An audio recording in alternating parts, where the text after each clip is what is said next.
Hey friends, Mark Holmes here with my buddy Cowboy Joe Boo, and as always, I want to thank you guys for watching, commenting, and subscribing to my Joe Boo Sports Report. Because without you guys, well, I certainly wouldn't do as many videos as I do. This video really has nothing to do with sports or with the Dallas Cowboys or anything else, but it's one of those videos that I'm not sure exactly what to say, but I feel like I need to say something. I live in Northern Virginia. I have property that's in Waynesboro, Virginia. Actually a historic house built in 1820. And driving from Northern Virginia down to Waynesboro, I go through Fredericksburg, Civil War battlefield, Chancellorsville, another Civil War battlefield. Here, the Wilderness battlefield. And it's here, this battlefield, in March of 1863, or 1864, I'm sorry, my memory's getting old. Ulysses S. Grant took over control of the United States forces.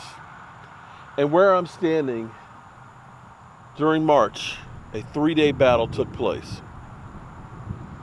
You hear the thunder rumbling on that one. And during that 3 days, there was over 28,000 casualties. Let me say again, 28,000 in 3 days. 2 hours north of here, it was Antietam. 28,000 plus in 1 day. To give you an idea, in all of Vietnam, we had 58,000 casualties.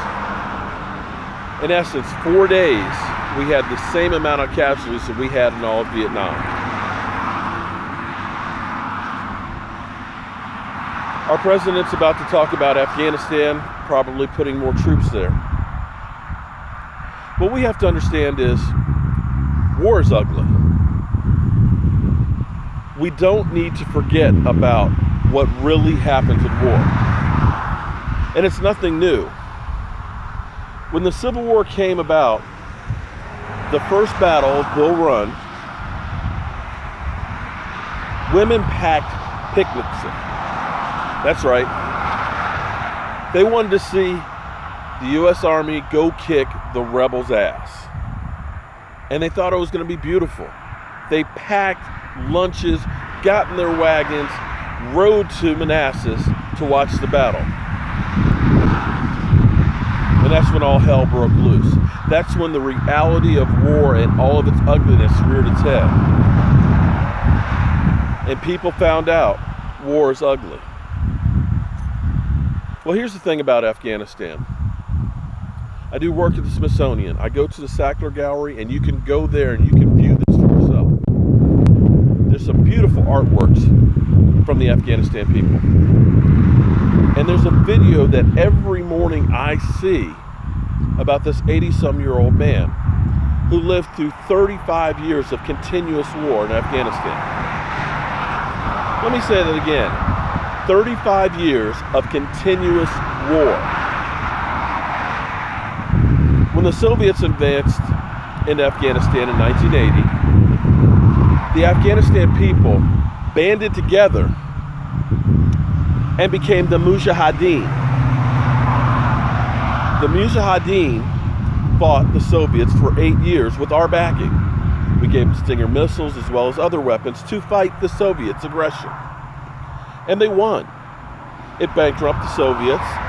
They ended up leaving, and they had a glorious victory. But unfortunately, the peace didn't last in Afghanistan. Soon, the factions began a civil war. They kept fighting each other. Without a common enemy, they fought themselves. And they became the Taliban, as well as Al-Qaeda. Well, Al-Qaeda ended up being the ones, of course, that did 9/11. Flew planes into the Pentagon. Flew planes into the trade centers. And then, of course, we invaded Afghanistan. And for 16 years, we've been there, fighting Al-Qaeda, fighting Taliban. Well, you don't hear Al-Qaeda anymore. You don't really hear Taliban anymore. That's because they've morphed into ISIS. We can go there, and maybe we destroy ISIS, but it'll become something else, because unfortunately, you can't win there. It's a culture. They fight whoever, wherever, however. And if they don't have a common enemy, they'll be fighting against themselves. In 16 years and billions of dollars, what have we accomplished there? Nothing.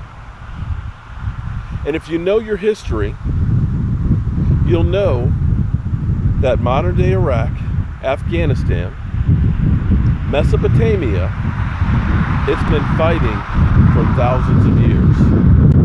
The Greeks, the Romans, us, the Soviets, and it will continue. Unfortunately, there is no solution to Afghanistan except maybe not being in Afghanistan. Now, when it comes to us as a country,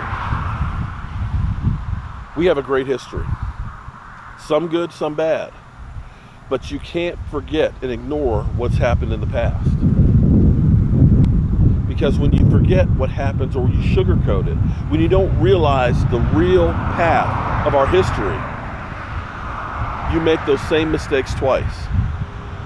I don't have the solution for Charlottesville, a city I know very well, people I know very well. I don't know the solution to our past as far as the Confederacy. I know Robert E. Lee and Stonewall Jackson, they're embedded in our history. There's schools named after them. There's statues that I grew up there. Battlefields that are all over the place. But I know one thing. We as a country need to sit down and be able to talk to one another. Understand what the other side thinks, what other people think. And maybe, just maybe, we could come up with solutions and ideas and stop hating each other. Maybe not agree with each other, but maybe we could understand and get a compromise. I grew up in the tail end of integration. It was the first class to integrate. My family, my mother, my father were segregated. They understand the blacks only and whites only situation. They understand being bused 30 miles to go to school.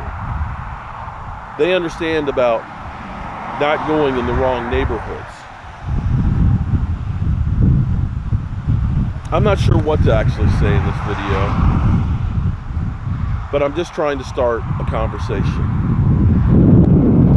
I love this country.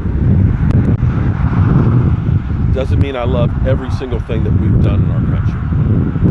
But in the end, everything that's happened, everything that has been done is part of what makes America, America. We're not perfect. But it's the best country in the world. And we need to start coming together and acting like that. Well, we're about to get a thunderstorm, and I need to get home so I can live stream tonight. And I've got 2 more major battlefields to go through before I get there. Thank you guys for listening, and I'll see you guys soon.